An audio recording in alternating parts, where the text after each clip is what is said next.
Aujourd'hui, nouveau concept sur la chaîne de Major Prépa. Je suis avec Léo et Noah. Salut à tous les deux. Salut. Et on est plus précisément dans la chambre de Noah, donc merci déjà de nous accueillir.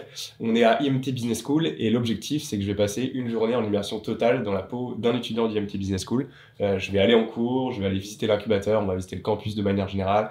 On va pouvoir discuter avec les entreprises qui sont présentes aussi sur le campus aujourd'hui. Et on va terminer la journée avec le Global Village, qui est un des plus gros événements associatifs de l'école. Donc voilà, le programme va être assez riche. Donc comme d'habitude, je vous emmène avec moi, mais cette fois-ci, je prends le temps de terminer mon café.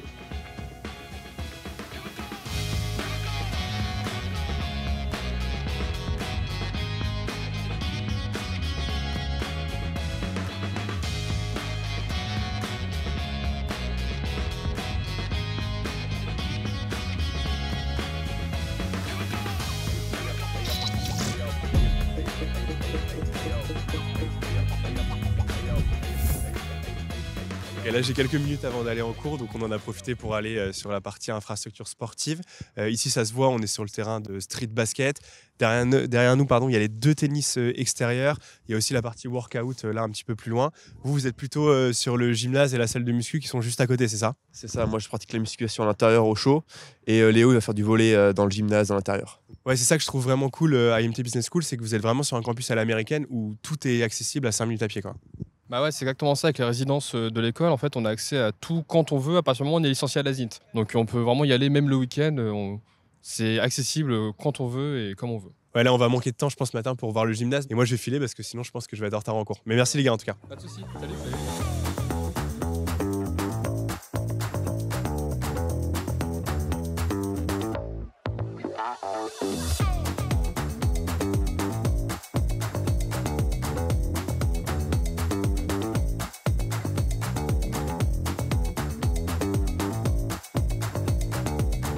Je suis maître de conférence ici à IMTBS depuis un peu plus de 4 ans maintenant, c'est ma 5e année. Ce matin, c'est un cours de management de l'innovation et des nouvelles technologies. C'est un cours en English Track, mais qui existe aussi dans le parcours francophone. Vous savez qu'ici, on a des étudiants qui viennent d'un parcours ingénieur et des étudiants qui sont dans un parcours école de commerce classique. Et l'idée, c'est de dire, d'une invention à sa mise en œuvre concrète sur un marché et au succès de l'entreprise qui la met sur le marché, il y a un chemin qui est long, complexe, délicat, qui implique des réflexions managériales, des réflexions stratégiques spécifiques. Et c'est de ces réflexions managériales et spécifiques dont on parle. Comment vous parvenez à faire un cours qui soit intelligible à la fois pour des étudiants issus d'école de commerce et des étudiants issus de l'école d'ingénieur d'à côté? Alors, c'est une excellente question. Comment je fais d'ailleurs? Alors déjà, il y a une chose, en fait, c'est que ça va dans les deux sens. C'est-à-dire qu'on parle pas mal de technologie et il y a un point auquel j'accorde beaucoup d'importance, c'est le fait que les étudiants en école de commerce, dont ce n'est pas forcément le réflexe premier, soient capables de rentrer dans ce que j'appellerais la boîte noire des technologies. C'est-à-dire qu'ils comprennent vraiment ce que c'est. Je vous donne un exemple. Dans ce cours-là, on parle de 5G, donc de la nouvelle génération de réseaux mobiles. Et au-delà de dire c'est la nouvelle génération de réseaux mobiles, c'est la 4G mais en mieux, il s'agit quand même de comprendre qu'est-ce que ça veut dire, qu'est-ce que ça implique. Il faut comprendre précisément de quoi il s'agit si on veut pouvoir gérer la chose. Donc on essaye de développer ce réflexe qui est plus facile pour les ingénieurs que pour les étudiants en école de commerce, naturellement. Mais on essaye de développer cette réflexion pour les étudiants d'école de commerce. À l'inverse, pour les ingénieurs, il s'agit de leur faire prendre conscience des mécanismes et de tout ce qui vient autour de l'innovation technologique, qui n'est pas technologique, mais qui va influencer le développement technologique et les applications de marché et les influences plus largement sur commerciales et business, on va dire.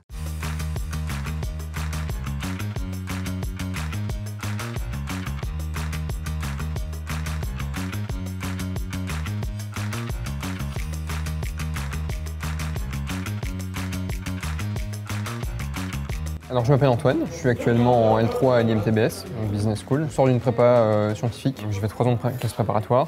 Et aujourd'hui j'ai choisi en fait l'IMTBS pour raccrocher avec tout ce qui était tout ce qu'on allait réellement nous demander en entreprise en fait. Mon objectif c'est après de partir dans le domaine de la finance. C'est pour ça que je prévois une mineure en finance et également une majeure donc, pendant l'année du master. Ouais, vous êtes une quinzaine à avoir fait ce choix-là, donc de faire une prépa ingé et ensuite d'aller à IMT Business School. Comment ça se passe l'intégration avec les étudiants qui eux ont fait plutôt prépa commerce? C'est fluide ou au début c'était un peu compliqué? Je veux dire, c'est plutôt fluide parce que, alors nous, étant donné qu'on sort d'une prépa scientifique, on est beaucoup plus à l'aise en sciences. Eux, ils sont beaucoup plus à l'aise dans tout ce qui va être management, marketing, tout ça. Au final, on se complète vraiment pas mal et on voit que dans les travaux de groupe, quand on en a à faire, ça se passe vraiment très bien. Bonjour, Marie Hirardi, Institut Mines Télécom Business School. Mon rôle est chargé du Career Center, c'est-à-dire qu'on accompagne les étudiants tout au long de leur parcours pour le suivi de leur stage, accompagnement d'ateliers CV, lettres de motivation, entretien, pour qu'ils puissent se préparer au mieux pour leur future recherche de stage et leur parcours et leur avenir. En quoi consiste l'événement que vous organisez aujourd'hui? C'est un atelier préparation à l'entretien pour les programmes grande école première année. Quelles sont les entreprises qui sont présentes aujourd'hui et plus généralement, quels sont vos liens avec les employeurs et les recruteurs? Donc nous avons eu la chance de faire venir des recruteurs tels que Carrefour, Bouygues Télécom et MC2I. Et c'est une grande chance qu'ils aient pu se déplacer et donner de leur temps. Nous avons également d'autres entreprises partenaires avec lesquelles nous avons des actions telles que des forums de recrutement.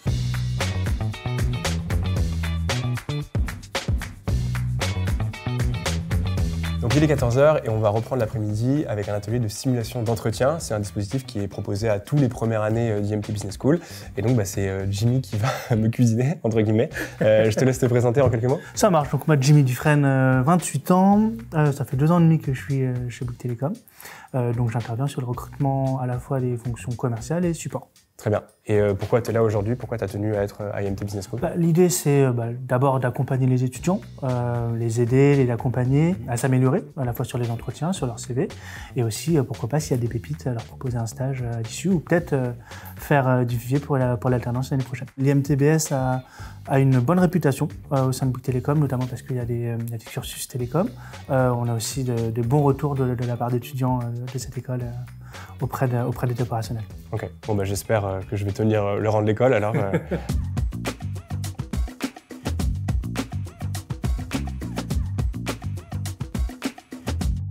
Dimitri, alors dis-moi aujourd'hui, où est-ce que tu en es? Qu'est-ce que tu recherches aujourd'hui? Ouais, alors je suis en première année du coup à IMT Business School. J'ai intégré après une classe prépa là du coup il y a quelques mois en septembre. Okay.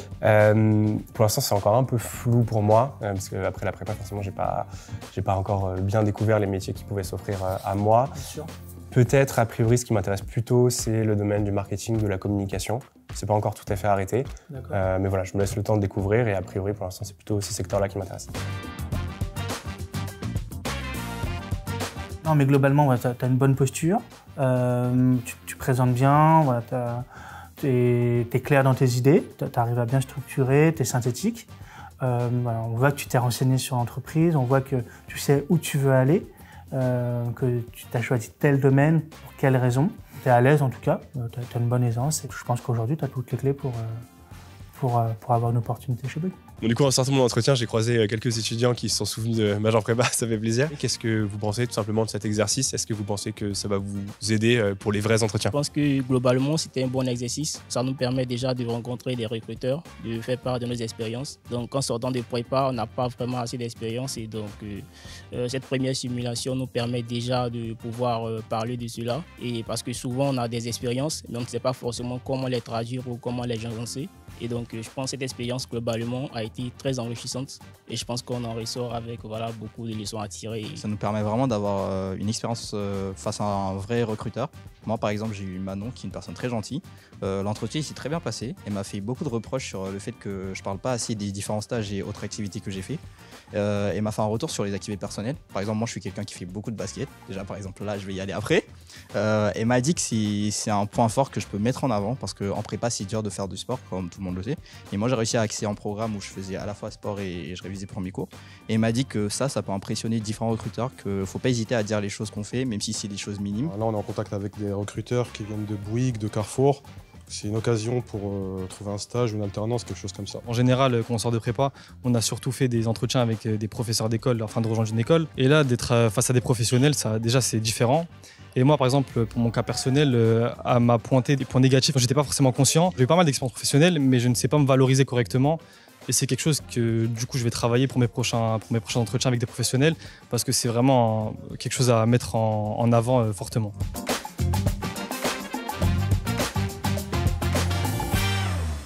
Il y a un sujet qu'on n'a pas encore évoqué dans cette vidéo, c'est l'entrepreneuriat, et pourtant c'est une dimension qui est extrêmement importante dans le programme d'IMT Business School.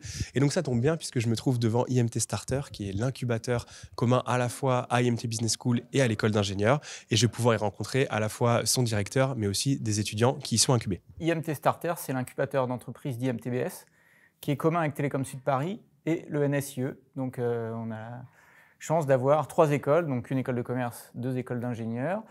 Cet incubateur, son métier, c'est de sélectionner et d'accompagner des startups. Et à l'intérieur de cette population, on a nos étudiants d'IMTBS, par exemple, en cours de cursus, qui travaillent sur des projets entrepreneuriaux. Et nous, on est là pour les accompagner dans cette phase de lancement ou de maturation du projet. Un incubateur commun pour une école d'ingénieurs et une école de management, c'est unique en son genre, à ma connaissance en tout cas. Qu'est-ce que ça change concrètement? En tant que directeur, c'est, je pense, effectivement beaucoup plus agréable parce que au quotidien, moi, je vois des projets qui sont effectivement avec très peu de techno et de l'innovation, et quelquefois, on a plutôt des étudiants d'IMTBS qui sont là-dessus, et puis des projets au contraire très tech, donc ce qu'on appelle deep tech, avec vraiment beaucoup de mois, voire d'années de technologie, voire issues des laboratoires. Donc très différent. Et puis ce que ça change également, c'est une manière de travailler avec les uns et les autres qui n'ont pas les mêmes attentes. Certains sont plutôt commerciaux dans l'âme, et voilà, ne savent pas forcément développer le produit ou la solution. Et puis à l'inverse, les ingénieurs, quelquefois, n'ont pas encore cette appétence business qui leur vient petit à petit. Si on se focalise sur IMT Business School en particulier, donc toi Margot, tu es en 2e année, c'est ça, du programme. À quel point cette dimension justement innovation entrepreneuriale, elle est présente dans le programme de l'école? En 2e année, on a ce qu'on appelle le Challenge Projet d'entreprendre. Donc c'est une semaine qui réunit du coup tous les étudiants de M1 du côté d'IMTBS et du côté de TSP et le NSIE. Donc on est en équipe de 5. Avec les 3 écoles représentées, et on doit travailler pendant une semaine sur un projet du coup d'une start-up innovante. Et donc ça, c'est vraiment une grosse semaine dans notre année, et ça a une part importante. Et donc cette année, j'ai travaillé donc avec 2 camarades de TSP et 2 camarades de l'ENSIE.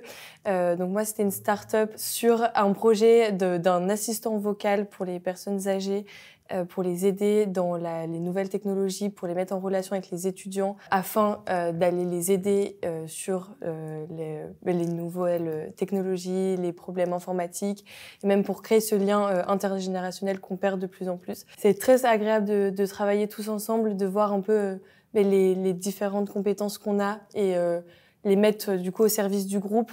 On voit qu'on n'a pas les mêmes compétences et que tous ensemble, ça crée un beau projet.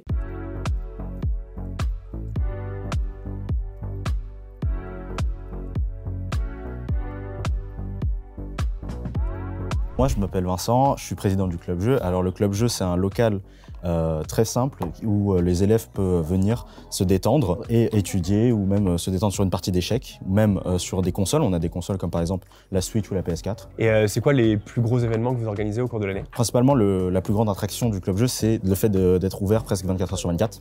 Donc les joueurs peuvent venir s'amuser à n'importe quelle heure. On organise aussi des triathlons comme par exemple, très souvent c'est un jeu de société, un jeu de vidéo et le billard.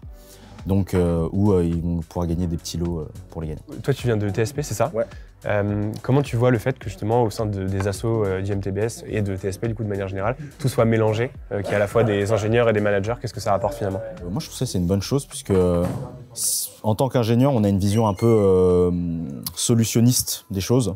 Et donc avoir des managers qui sont plus dans le social et dans l'aide, ça permet de voir différemment les choses et de les résoudre différemment aussi. C'est quoi pour toi les plus gros assos aussi de l'école, les projets qui te marquent le plus? C'est d'abord les soirées étudiantes. Chaque association organise des... Ah oui, merde, t'es en échec, pardon. Ouais, je suis en échec, pardon. Pardon. Là, récemment, on a une soirée qui se passe tous les 3 ans avec la Mintech. Donc ça, c'est pour moi un côté bien plus fun. Toutes les semaines, il y a le club B où les mixeurs du campus sortent pour pouvoir faire la teuf. Et voilà, pour ceux qui sont un peu moins soirée, ça reste ouvert ici au Club Jeu du coup, ou quand c'est ouvert, c'est des zones de détente plutôt, quand les gens sont un peu fatigués au Club B par exemple. Échec. Ouais, c'est bon, c'est fini. Oui, bon, là, je suis bloqué, ça c'est la fin là. Ça sent la fin là. Ça sent la fin là.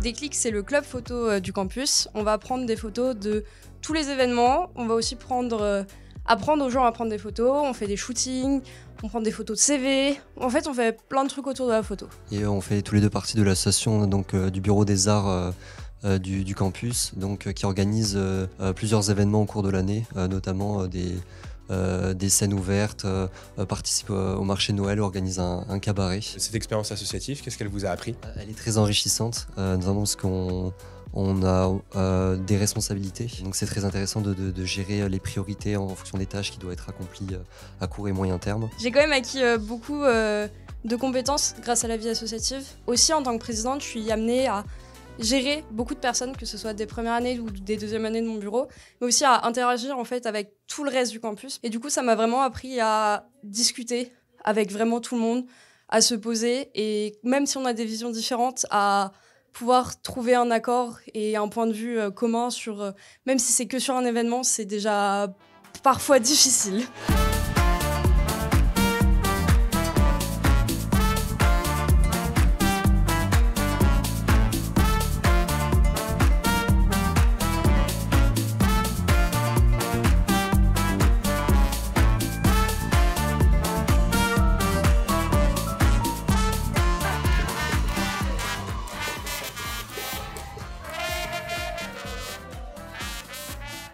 Est-ce que vous pouvez nous pitcher le Global Village en quelques secondes? Le Global Village, c'est un événement qui réunit tous les pays. Tout le monde présente son pays, sa culture et bien sûr la nourriture. Donc tous les pays font un stand et c'est un moment de joie, de bonheur entre tout le monde pour découvrir les différentes cultures. Tu l'as dit, vous faites partie du coup de l'association Welcome. C'est cet asso qui a organisé l'événement. Qu'est-ce que ça fait Welcome de manière générale sur le campus? Welcome, c'est l'association qui accueille les internationaux sur le campus.